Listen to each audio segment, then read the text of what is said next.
বাবা মা, মাংসটা তো দারুণ রান্না করেছো। তোমার হাতের মাংসর লাজবাব। খা খা রে মা, তোর জন্যই তো রান্না করেছি। তুই খাবি না তো কে খাবে বল?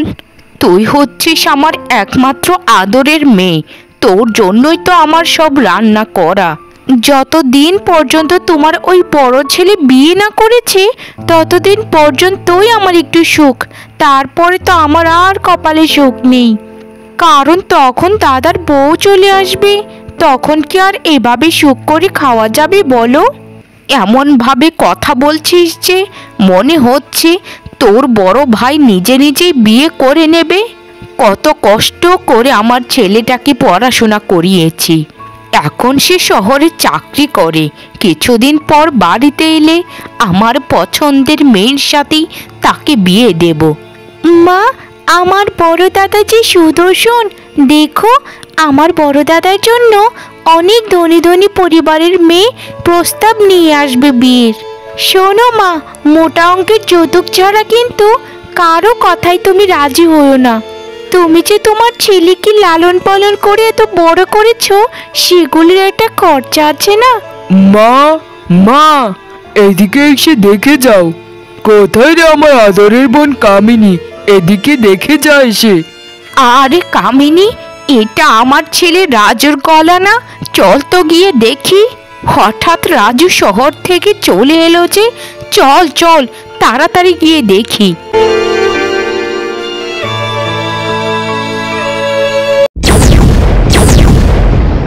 ও মা গো, এটা তুই কাকে ধরে নিয়ে এলি রে রাজু? আমি তো কিছুই বুঝতে পারছি না। তাড়াতাড়ি বল, এ মেয়েটাকে? আর ওর গলায় মালা কেন, আর তোর গলাতেই মালা কেন? মা, ওর নাম হচ্ছে কমলা। ওর তিন কুলে কেউ নেই, ও একটা এতিম মেয়ে মা। আমি কমলাকে গত 2 বছর ধরেই পছন্দ করি খুব। তাই আর দেরি না করে আমি কমলাকে বিয়ে করে আমার বাড়িতে নিয়ে এসেছি। তুমি খুশি হওনি মা? কমলা কিন্তু খুব ভালো মেয়ে। দাদা, এমনিতেই তো তুই আমার মায়ের মুখে চুনকালি মাখিয়েছিস, আবার বলছিস মা খুশি কিনা? এরকম একটা কুল কিনারা না থাকা মেয়েকে কিভাবে তুই বিয়ে করতে পারলি রে? যার মা বাবা নেই, চাল চলে নেই, তাকে কিভাবে ঘরে আনতে পারলি তুই? বোন কামিনী, এভাবে বলো না গো। একটা সময় আমার মা বাবা খুবই ধনী ব্যক্তি ছিলেন, কিন্তু হঠাৎ একটা দুর্ঘটনায় তারা দুজনেই একসাথে মারা যান। তারপর আমার লোভী কাকারা সবাই সবকিছুই নিজেদের মধ্যেই ভাগ করে নিয়েছেন, আমাকে কিছুই দেননি। একদম মুখটা বন্ধ কর তুই, তোর কথাগুলো আমার একদম সহ্য হচ্ছে না। তোর ওই রূপ আর ভালো মানুষই দেখিয়ে আমার ওরকম শিক্ষিত ছেলেটাকে নিজের বশে তো করে নিয়েছিস রে। আর কি চাস তুই? আমাদেরকে যদি বশে করতে চাস তাহলে কিন্তু ভালো হবে না। কত স্বপ্ন ছিল আমার বড় দাদার বিয়েতে, কত উৎসব করব, নাচ গান করে দাদাকে বিয়ে দেব, কিন্তু আমার দাদা এ কি করলো? আমাদের স্বপ্নে মাটি ঢেলে দিল গো মা, মাটি ঢেলে দিল। কামিনী, এ তুই কি শুরু করেছিস বলতো? অনুষ্ঠান হয়নি, কিন্তু হতে কতক্ষণ? অনুষ্ঠান করবি নাকি রাজভোগ খাওয়াবি, এটা সম্পূর্ণ তোর ব্যাপার।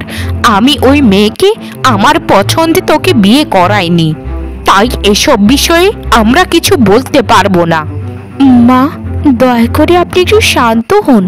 আপনি শুধু আমাকে একবার মেনে নিন মা, আমি আপনাকে কোনো দিনও অভিযোগ করার সুযোগ দেব না। আমার মা নেই মা, আপনি তো জানেনই, আপনাকেই আমি আমার মা মনে করব এখন থেকে। আর কামিনী বোন, তুমি হচ্ছ এখন থেকে আমার নিজের বোন। আমার খেয়ে দিয়ে তো কাজ নেই তোমার মতো এরকম একটা চালচলহীন মেয়েকে আমার বোন বানাবো, যত সব। ওগো, আমার তো মনে হয় না যে তোমার মা আর কামিনী কোনো দিনও আমাকে মেনে নেবে। আমার এই বাড়িতে আসায় তারা আমার প্রতি এতটা রেগে আছে, তোমায় কি বলবো? তোমায় আমি কতবার করে বলেছিলাম যে আমাকে বিয়ে করো না, তোমার মা আর বোনের সম্মতি নিয়ে আমাকে বিয়ে করো, কিন্তু তুমি তো আমার কোনো কথাই শুনলে না। এখন দেখো তারা কত কষ্ট পাচ্ছে। আমার এই পোড়া কপালে কোনো দিনও শোক লেখা ছিল না, এখনো নেই। চারদিকে শুধু আমার কষ্ট, শুধুই কষ্ট।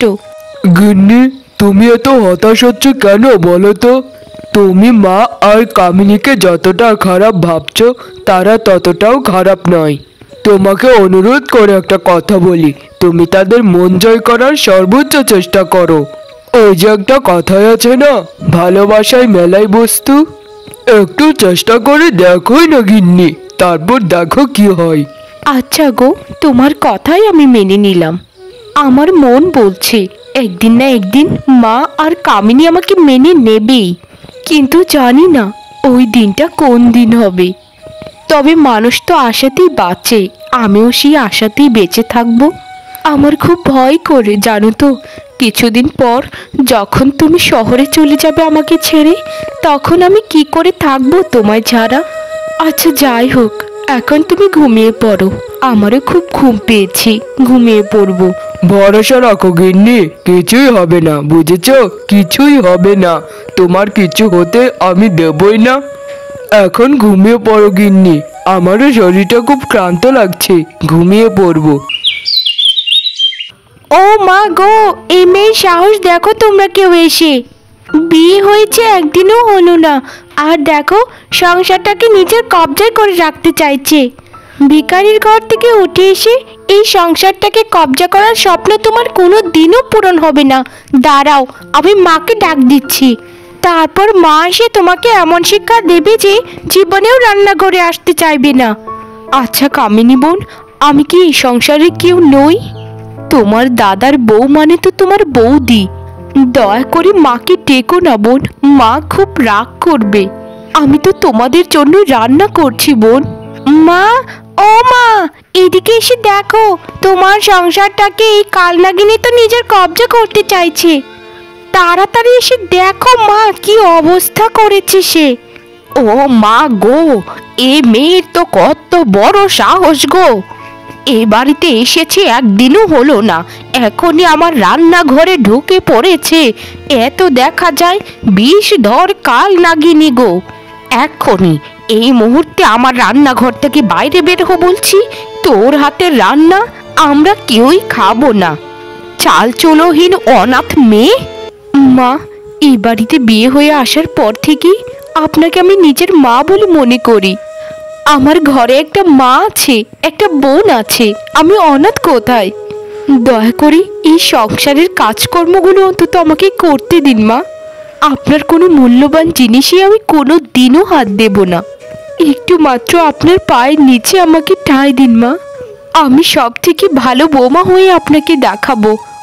মা দেখো, তোমার মুখে মুখে তর্ক করে কত বড় বড় কথা বলছে।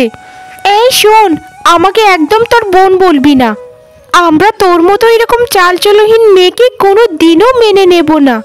খুব তাড়াতাড়ি আমার বড় দাদাকে একটা ধনী মেয়ের কাছে বিয়ে দেব, তারপর আমরা অনেক টাকা হাতিয়ে নেব সেই মেয়ের থেকে, আর তোকে লাথি মেরে বাড়ি থেকে তাড়িয়ে দেব, দেখিস। কি গো রাজোর মা, তোমার ছেলে নাকি নিজে নিজে বিয়ে করে ফেলেছে? এইসব নিয়ে তো পাড়া মহল্লাতে খুব কানাঘুষো চলছে গো। তা তুমি কি কিছু শুনতে পাচ্ছ না? তোমাকে নিয়ে মানুষ কত বাজে বাজে কথা বলছে। মানুষ কথা বলবে না কেন? যে ছেলেকে ছোটবেলা থেকে এত কষ্ট করে, এত লালন পালন করে পড়াশোনা করিয়ে চাকরি দিলে, সেই ছেলে অবশেষে এরকমটা করলো। আরে পলাশের মা, আমার ছেলে বিয়ে করেছে তো কি হয়েছে? আমরা কখনোই মেনে নেব না এ বউকে।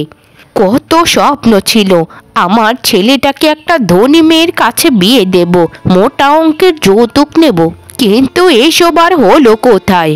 সবই আমার পোড়া কপাল গো, সবই আমার পোড়া কপাল।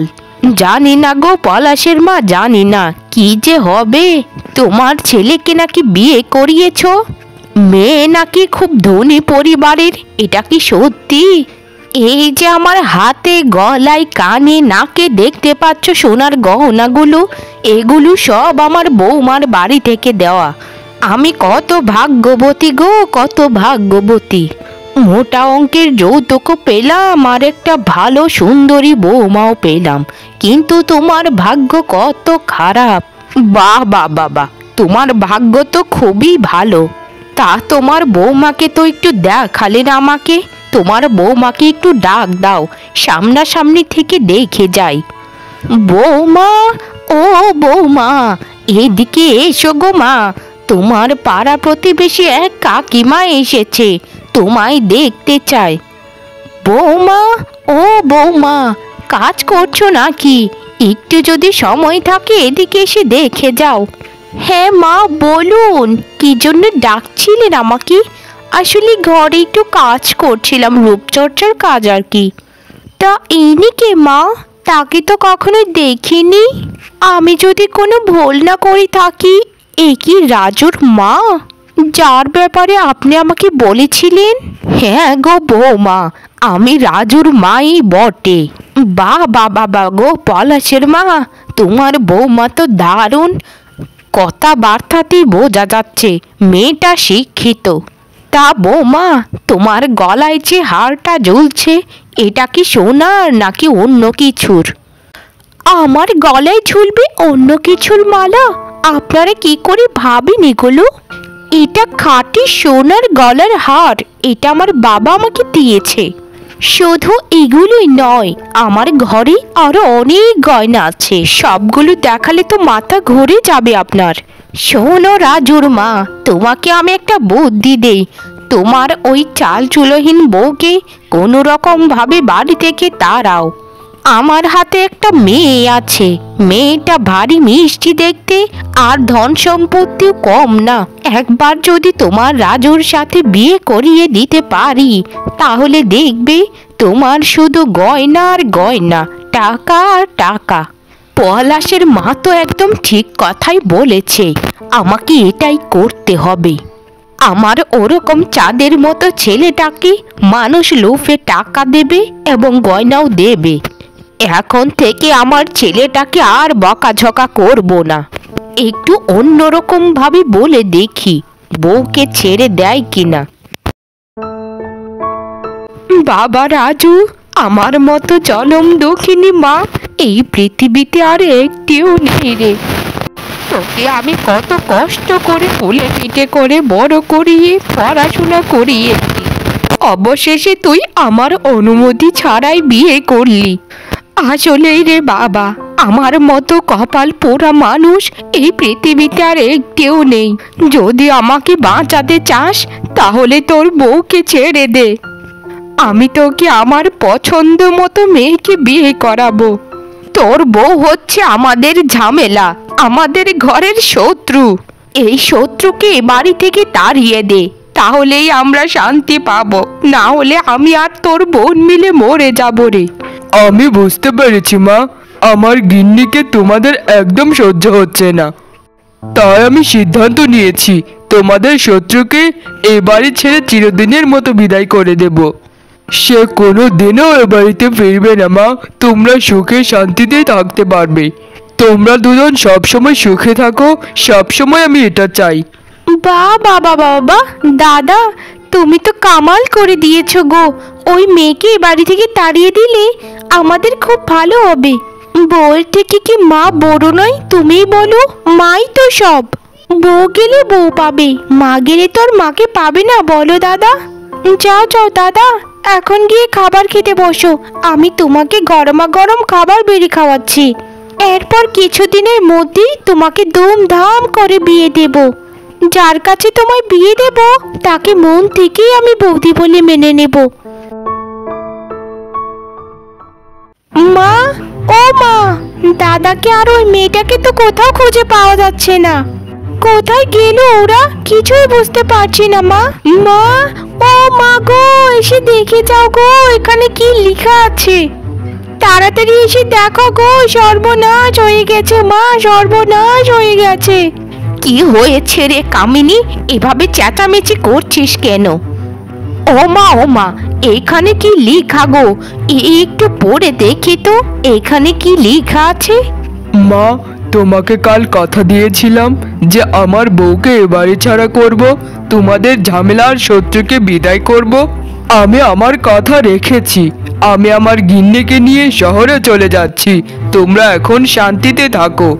আর বাড়িতে আসবো না আমি। যেখানে আমার পছন্দের কোনো মূল্য নেই সেখানে আমার অস্তিত্ব রাখবো না। এটি রাজু।